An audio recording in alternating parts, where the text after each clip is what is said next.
মানে আমি কোনো আবেগৰ ৰাজনীতি কৰিব খোজা নাই। আমাৰ প্ৰশ্ন হ'ল জাতীয় প্ৰশ্ন। সমস্যাবোৰ সমাধান কৰিছে নে নাই কৰা?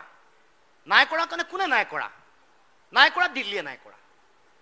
90:10 নাই দিয়া। অসম চুক্তিৰ প্ৰতিটো দফা কাৰ্যকৰী কৰি দিয়া নাই, কোনে দিব পাৰিব? অসম চুক্তিৰ 6 নম্বৰ দফা নডেল মিনিষ্ট্ৰী কোন? হোম মিনিষ্ট্ৰী, কেন্দ্ৰীয় চৰকাৰ কৰি দিয়া নাই। বৃহৎ নদীবান্ধ বন্ধ কৰাৰ কাৰণে সংগ্ৰাম কৰিছিলোঁ, এখেতেও কৰিছিলে, আমি সকলোৱে কৰিছিলোঁ, বন্ধ কৰি নাই দিয়া। বিজেপিৰ ষ্টেণ্ড আছিলে, আমাৰ সেই সময়ৰ বিজেপিৰ সভাপতি ৰাজনাথ সিঙে গেৰুকামুখলৈ গৈ কৈছিলে যে আমি বৃহৎ নদীবান্ধ নিবিচাৰোঁ, সৰু সৰু ৰান অফ দ্য ৰিভাৰ হ'ব নদীবান্ধ, সেইটো বিচাৰোঁ। আৰু পাছিঘাটলৈ গৈ প্ৰধানমন্ত্ৰীয়ে কৈছিলে যে আমি বৃহৎ নদীবান্ধ নিবিচাৰোঁ। আমি আদৰ্শগত কথাহে ক'ব খুজিছোঁ। এই কোনোবা আবেগ ঢুকুৱা মানুহবোৰক লৈ আমি তেওঁলোক ত্যাগ কৰিলে, তেওঁলোকক ঘূৰাই আনিব নোৱাৰে। প্ৰমোদ বড়ো ডাঙৰে পাহৰি যাব নালাগে যে এজিপি চৰকাৰ থকাৰ সময়ত দিল্লীত বিজেপি চৰকাৰ আছিল 96-ত। গতিকে এইবোৰ কথা মৌলিক কথা। গতিকে আমাৰ কথাটো হ'ল এই যিবোৰ মানে আমি কোনেও এই ত্যাগটোক কেতিয়াও আমি ইয়াক আবেগ সৃষ্টি কৰি আমি ৰাজনীতি কৰিব খোজা নাই। আমি সমাধানৰ কাৰণে, কিন্তু সমাধানটো হৈছেনে নাই হোৱা?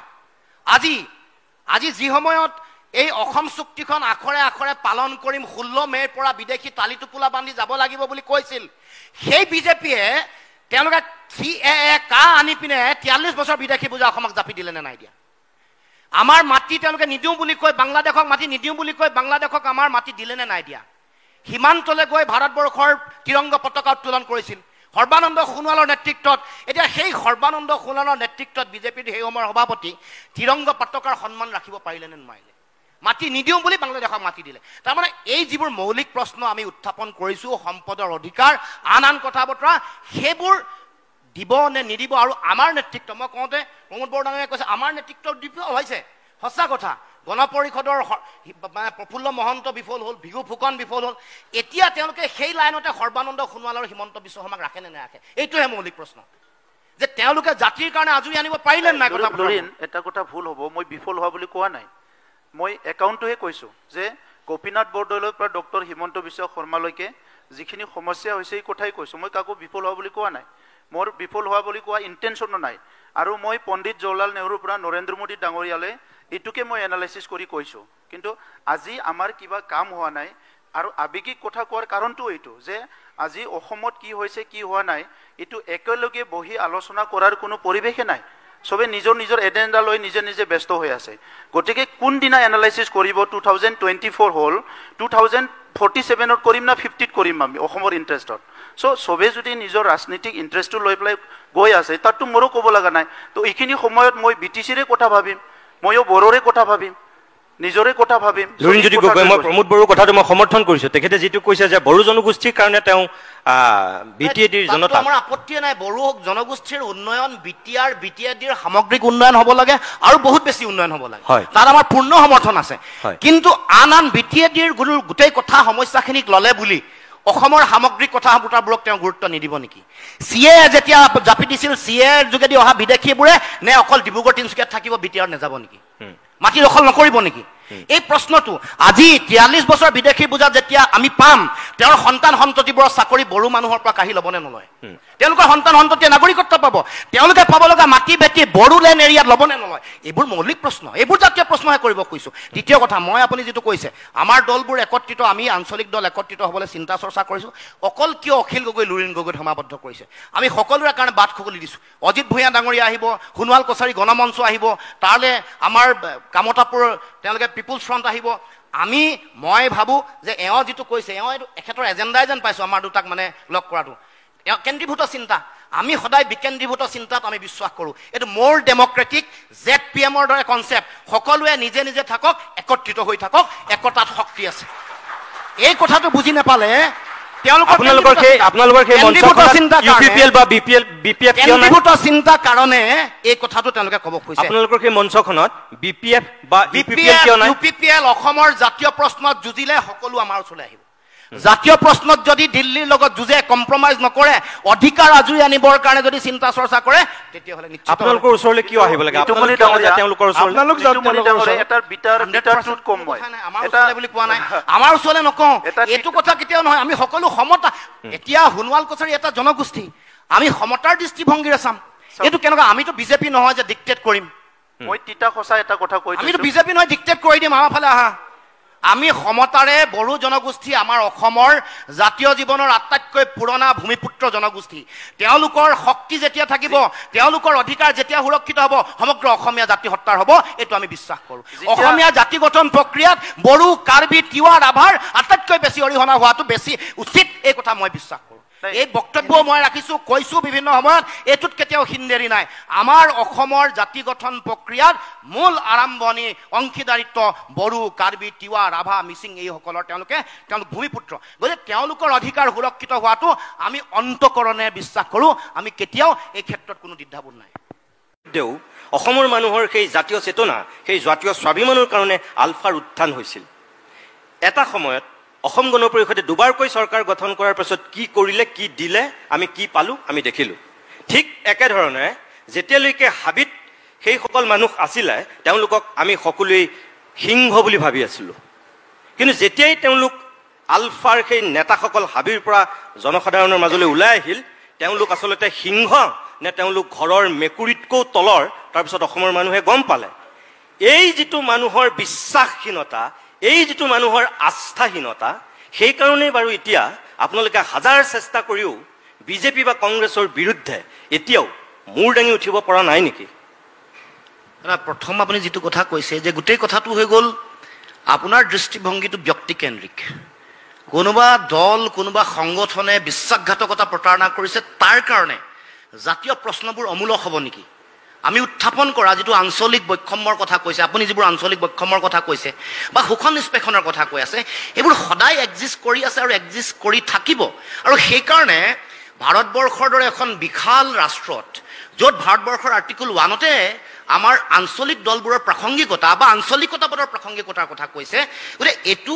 সদায় আছে আৰু থাকিব গতিকে মই ভাবোঁ যে কোনোবা এটা ৰাজনৈতিক দলৰ কোনোবা নেতাই বিশ্বাসঘাতকতা প্ৰতাৰণা কৰিব পাৰে কোনোবা সংগ্ৰামী কোনো দলৰ নেতা কৰ্মকৰ্তা বিষয়ববীয়া মানুহক জাতিটোক বিশ্বাসঘাতকতা প্ৰতাৰণা কৰিব পাৰে এতিয়া প্ৰশ্নবোৰ আহিলে মূল আমাৰ অধিকাৰক লৈ আমি আচলতে ৰাজনৈতিক অধিকাৰ আমাৰ সুৰক্ষিত হৈছেনে আমাৰ ভাষা সুৰক্ষিত হৈছেনে আমাৰ মাটিৰ ওপৰত থকা মাটিৰ তলত থকা ওপৰত থকা সম্পদৰ ওপৰত অধিকাৰ নিৰ্ণয় হ'ল নহ'ল ৰাষ্ট্ৰসংঘৰ 2007 চনৰ যিখন চনত সেইমতে খিলঞ্জীয়া মানুহে মাটিৰ ওপৰত অধিকাৰ আমাৰ নিজৰ সম্পদৰ ওপৰত অধিকাৰ পাইছেনে নাই পোৱা আমি মাটি ভেটি ৰক্ষা কৰিব পাৰিছোনে নাই পৰা সেই মৌলিক প্ৰশ্নবোৰক লৈহে আচলতে গোটেই আঞ্চলিকতাবাদৰ ধাৰাটো ভৱিষ্যত নিৰ্ভৰ কৰে আৰু আমি ভাবোঁ যে এইবোৰ কথা খনিকৰ কথা আঞ্চলিকতাবাদৰ গুৰুত্ব ভাৰতবৰ্ষৰ ৰাজনীতিত আছে আৰু থাকিব নহ'লে বিজেপিয়ে 37টা তেওঁলোকৰ NDA এলায়েন্সৰ তেওঁলোকৰ 36টা কিয় আঞ্চলিক দল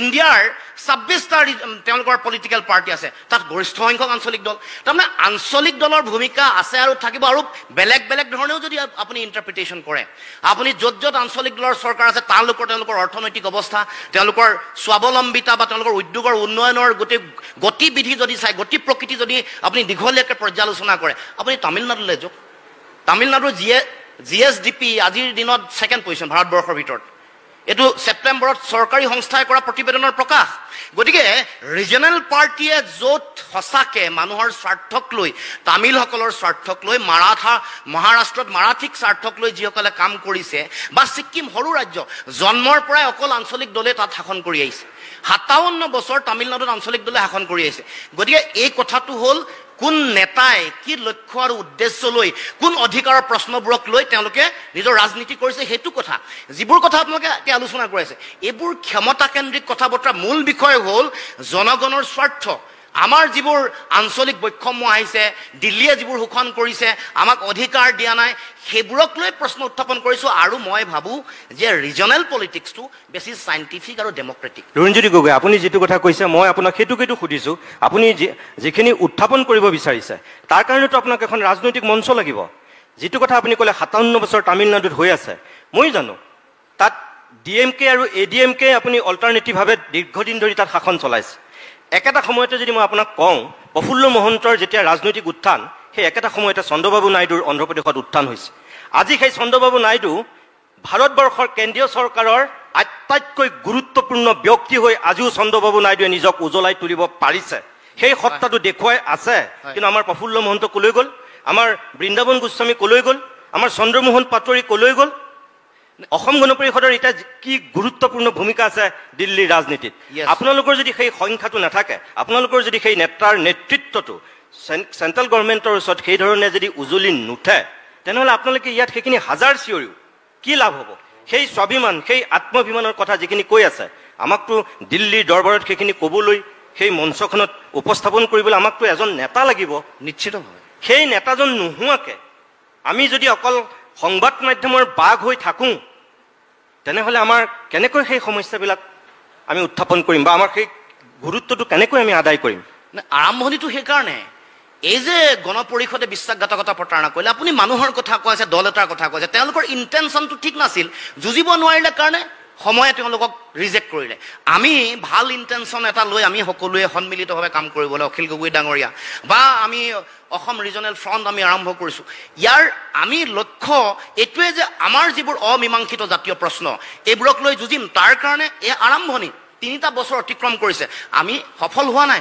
আজি নহয় কাইলৈ হ'ব কিন্তু আমি কৰাটো কৰিমেই কাৰণ এইটো একেবাৰে শুদ্ধ সত্য জোন বেলি তৰাৰ দৰে যে আমি অসমৰ ৰাইজ আমি আমাৰ প্ৰাপ্য অধিকাৰৰ পৰা বঞ্চিত হৈ আছোঁ এইটো আপুনি কেতিয়াও প্ৰশ্ন এইটো কেতিয়াও কোনো ডিনাই কৰিব নোৱাৰে এই যে ক'লে 90:10 নাইকিয়া কৰি দিয়া হ'ল এই যে সম্পদৰ অধিকাৰবোৰৰ প্ৰশ্ন মীমাংসিত নহ'ল এই যে আন ৰাজনৈতিক কথা প্ৰমোদ বড়ো ডাঙৰীয়াই কওক বা কাৰ্বিসকলৰ কথা বা যিবোৰ মূল কথা আজিওতো সমস্যা সমাধান হোৱা নাই ঠিক আছে ক্ষমতালৈ আহিছে বড়ো ডাঙৰীয়া আহিছে এটা সময়ত কাৰ্বি পাহাৰতো আহিছিল SDC আছিল কিন্তু তেওঁলোকৰ কমন জনসাধাৰণৰ যিবোৰ মৌলিক প্ৰশ্ন ভাষাক লৈ সংস্কৃতিক লৈ অধিকাৰক লৈ মাটি ভেটিক লৈ সেইবোৰ যেতিয়ালৈকে মীমাংসা নহ'ব তেতিয়ালৈকে এই সংগ্ৰাম চলিব আৰু এইটো কেৱল মাত্ৰ সম্ভৱ আঞ্চলিক ৰাজনীতিৰ যোগেদি আৰু আঞ্চলিক আদালতৰ যোগেদি এই কথাটো মই স্পষ্টকৈ ক'ব বিচাৰোঁ আৰু এইটো মই ভাবোঁ মই বিশ্বাসী যে খুব সোনকালে নিশ্চিতভাৱে আঞ্চলিক দলৰ গুৰুত্ব দিল্লীলৈ আহিব এতিয়া যিটো